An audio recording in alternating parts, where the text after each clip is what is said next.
Wow. And when I say that, I'm not just talking about the fishing. Hi everybody, I'm Dan Moriarty, and welcome to this edition of Subaru American Outback. No, when I say wow, I'm talking about where we are, the island of Wow in the Marshall Islands, smack dab in the middle of the Pacific Ocean. Now we're here to do some fishing and to explore this beautiful island paradise. It's a part of the world that few people have ever experienced, but we're going to share it with you today, here on Subaru American Outback. Subaru American Outback is brought to you by Subaru. On all kinds of roads, in all kinds of weather, only Subaru delivers the active safety of full-time, all-wheel drive on every car they make. Subaru, the beauty of all-wheel drive. The Republic of the Marshall Islands is located approximately 2,300 miles southwest of Hawaii. The small island of Wow lies about 65 miles southwest of Majuro, the Marshall Islands' largest city and its capital. Joining me for today's adventure is Matt Hollis, manager and chief guide here at the Wow Millie Resort. Now, it's my understanding that some of these reefs have been fished as late as a few months ago, some of them never. So we've got a lot of fish to catch. We got a fish on here, fishing the flats on Millie Atoll. You can see how beautiful this water is. Nice, clean and clear. You can see the fish come and make the hit using a 12-pound test. And you can see that fish coming right at you. The thing is, you never know what you have out here. So you get it up close. And as I pull him in, I see I got a nice blue trevally. Look at him go through that water. You can practically walk over to him. Come here, buddy.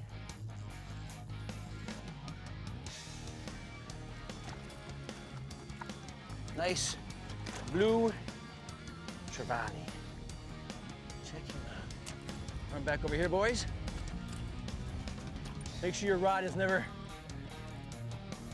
down, stuck in the salt water. Look at him. Come here, boy. Give me back my hook and I will let you go. You got it, nice. Nice little skirted lure. This is perfect, see the colors? Picks up nicely in the water. These fish, love them. What we're gonna do this, boy, put them back in, let them go, catch some more. Check out beautiful colors. You see this? You see the color of the water. You see the color of the corals. You see how he melds right in there? And I'll tell you in a second, after I let them go, why we're fishing these and what we're gonna find out here beside them.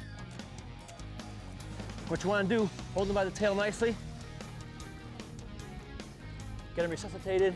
He's only been out of the water now for about a minute, so he's gonna be all right. And you let him go.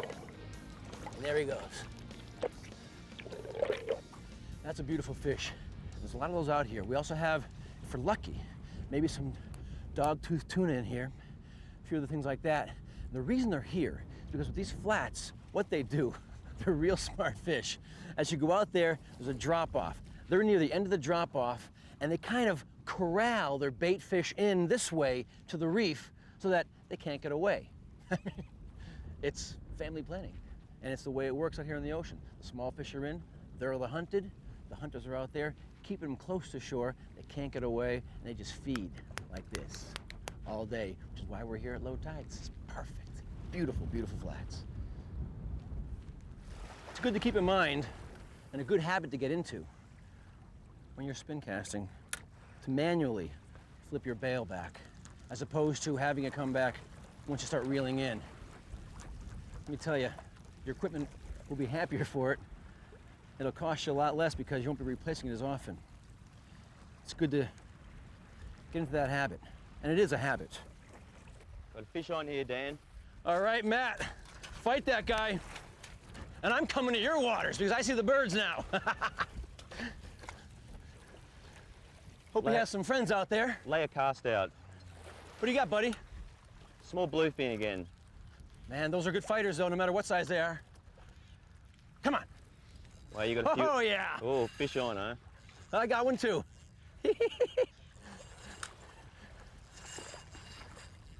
Oh, yeah, and look at out there, Matt. I got one guy on, and there's 3 or 4 still fighting for the lure. Come on. Oh, yeah. Ooh. I don't know, Matt. Oh, you got a nice one there. Yeah, I think mine's a little bigger than yours. Come on in, buddy. Check him out. Oh, yeah. Bring him in. Oh, sure. Got him, buddy? Be careful. Mm-hmm. Look at that. That's coloration on that fish. That's a beautiful one.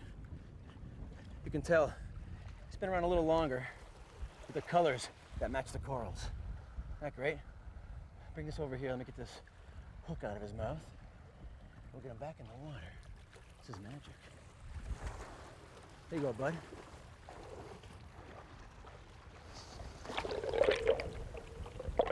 Oh, yeah. Matt, great job. Dan and Matt's own personal aquarium. So you can't come here until we leave. This is great. Let's go. More fish. Fish on. What do you got, Matt? Beautiful. Now, folks, back home, the bluefin trevally, we've already said is a great biting fish. But for those of you in America, the thing is, the bluefin trevally may not be something you know of. It's very, very similar. In fact, I consider them kissing cousins, the Pacific and Atlantic, the permit fish. Now, you know those from the Caribbean. They look pretty similar. And once again, as you know, they are great fighting fish, the permits. Bring that bluefin in here. I got you, brother.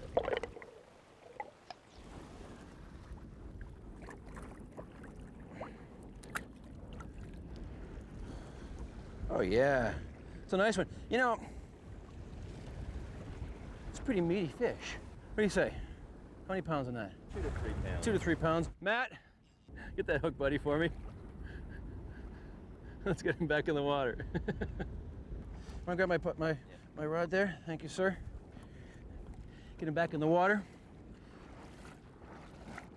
He's a feisty one. He's a good fish. All right, buddy, ready to go? Huh? Here we go. You're a good guy. Go ahead. Get back on there. Oh, yeah. What a great fish. So now you know in America, bluefin trevally, similar to the permit fish in the Atlantic. Good fight, good fish, strong, and beautiful. There's a ton more out there. Let's get going. We need some more. Stick around for more flats action from the Pacific here on Subaru American Outback.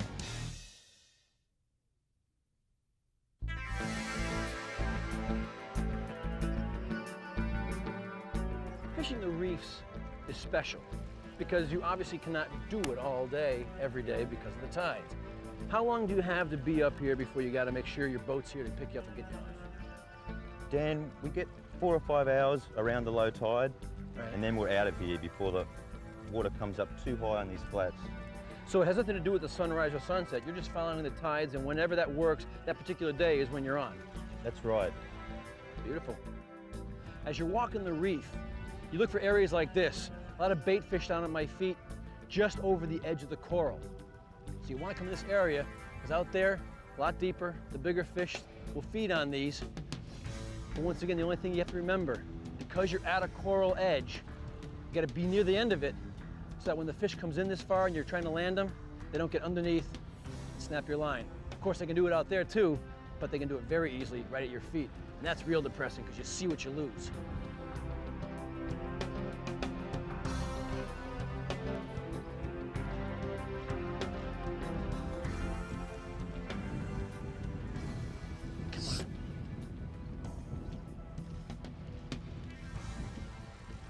little further this time.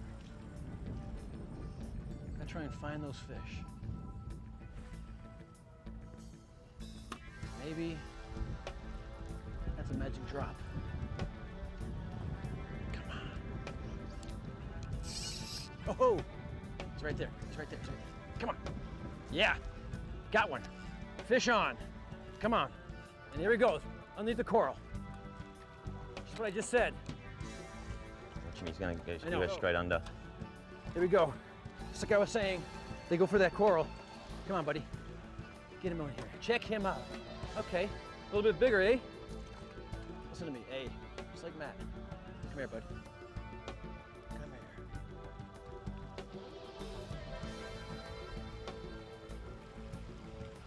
here. Be careful with these guys. Nice, huh? It's a good looking fish. Hey, Matt, could get those pliers ready because that lure's way down in there. A black spot snapper. Obvious reasons, see the black spot. And keep in mind, these snappers, under and on top. They'll cut you, see? Oh, little blood, a little bit of blood. Let's get that out of his mouth as soon as we can so we can get him back in the water. Oh, baby, yeah, see, he really got that guy. He was very hungry. And you saw, as I was pulling him in, he went right for the coral. All right, got him? Ready to go, buddy? Huh? Ready? Go ahead.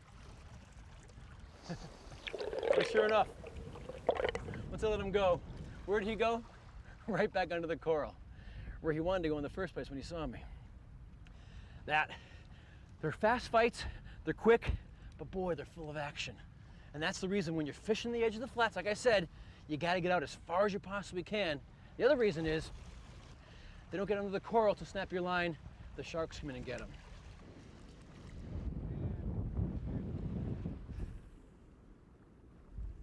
You know, you don't have to cast it very far because the fish, they're right around your feet. Thing is, even with the sun in, there's a plethora of fish out here. Right there, come on. Of course, you always say right there as if that's what you meant to cast. The wind had nothing to do with it. Right there, that's what I wanted. Come on. Just like when, as a fisherman always says, they're always 10 or 20 pounds bigger than what they actually got. And the cast is always right where you want it. Come on. Matt, along with being a fishing guide out here, you're also involved with aquaculture, aren't you? That's right, Dan. Now tell me something about that. What we have here is a giant clam farm and coral propagation. We hold our broodstock here in the lagoon. We'll bring them in here and induce them to spawn. We'll collect the fertilized eggs and raise the larvae. 2 to 3 years, market size at 2 inches. The species we grow here, Tridacna maxima, exhibits beautiful colors, which is why they're so popular for people's aquariums. Matt, this is incredible. That guy I saw coming. He was on top of the water, just skimming along. You know, oh, here we got a little fight now. It looked like a bluefin from here, Matt. Could you see? Yeah, it's a nice bluefin. Huh? Nice sized bluefin. It was a bluefin, eh?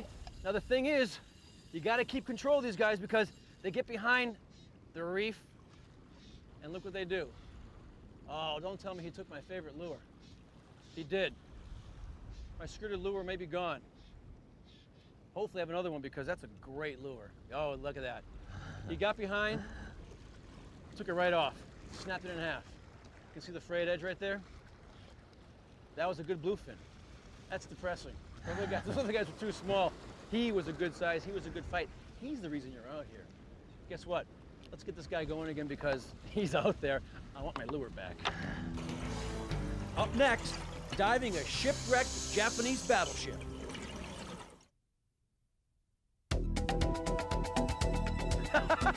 Fish on! You know, the Marshall Islands may not be known. Oh man, he's still there. He's playing coy with me. May not be known as a great fishing mecca just yet. Hold on, look at that. He got behind a reef, took it away. Oh, jeez. You know, these big guys Gotta get them in here fast. Same thing.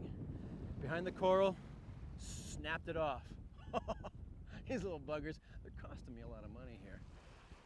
All right, time for another skirted lure. I'm telling you, as I was saying before he rudely interrupted me, the Marshall Islands are becoming what's going to be a mecca for sport fishing. As of right now, it's untapped. Every other cast from the reefs, I'm pulling in a fish. Whether they're small, medium, large, doesn't matter. Out there deep sea fishing, get a lot bigger. Everything from dogfish tuna to the blue marlin. I mean, this place, this is God's country for fishing. This is it. Fantastic stuff. Time for another lure. There he goes, look at that. All right, you guys, come out from under there. Get out here. All right, now while I'm waiting for them to come out so I can catch them, why don't you guys go and take a look at what's down there up close and personal. See, I can't see him now, but what you're gonna see in this next piece, you'll see those guys diving Marshall Islands. This is the only place in the world where we have ships that were ever sunk by an atom bomb. People come here to do experience wreck diving, and the diving here is singular because it's kind of deep. People here are mostly technical divers or advanced wreck divers. Perhaps the ship with the most historical significance here is the Nagato. Nagato was the capital ship for the Japanese Imperial Navy during World War II. In the beginning of the war, the Admiral Yamamoto stood on Nagato's bridge during the attack on Pearl Harbor, and people can still experience and see the same bridge underwater. The bridge stood 165 feet of water. Nagato also was the first ship to have the 16-inch guns. Those guns are huge, they're about 40 feet long, and people can still see them underwater.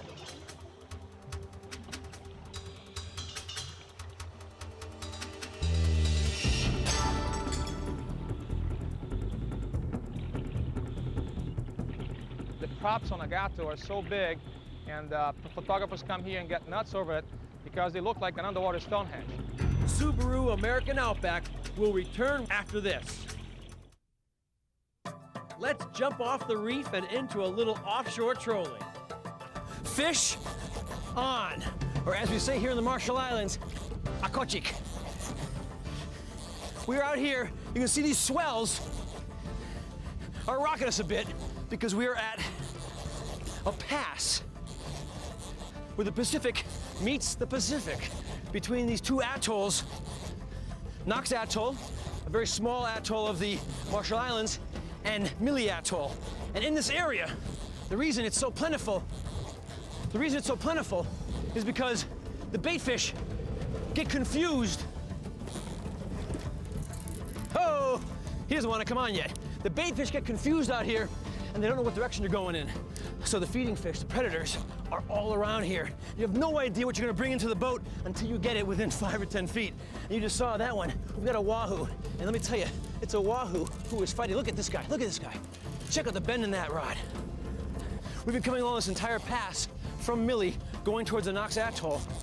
And what you have before this pass here, and the water is meeting and churning up, is this great mild drop of coral. And we were trolling in there at first, looking for wahoo, barracuda, fish like that. You get more into this open sea, even though you're not out in the middle of the ocean, you're within 2 land masses, you get these big guys who come in here. So what we use out here is a 4-rod setup. The 2 inner rods, one of which I'm on, is pulling a deep diving minnow. They're down about 30 feet. The outside rods, which you usually are looking for the bigger fish on, are using surface lures. That makes it fantastic eating for these guys. These waters, because of where we are, and besides the wahoo and barracuda, you can bring in tuna, the yellows, the dogfish, blue marlin, and this guy's getting closer. Hopefully he's getting tired because you know what? I am too. Check him. Oh yeah, I can see reflection. We're getting closer here. Come on, buddy. Come on up. I promise I'll let you go. He's a fighter. This is the reason you come down here. This is the reason you take the flight. You get all the way to the Marshall Islands, take the boat ride out to Wa Island and Millie, because you get the chance to fight fish like this. This is big game fishing at its finest. Check him out. Come on up, buddy. I see the reflection again. Okay, get out from under there. Okay, we're real close now. All right, check out this guy. He looks like he's about 45, 50 pounds, maybe about 4 feet. Out here, the wahoo can get deeper out to about 100 pounds, but for this area, 40 pounds, 45, 50 pounds, it's a real good size. And as you saw, a real good fight.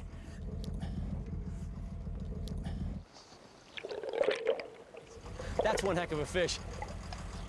We need some more. That's beautiful.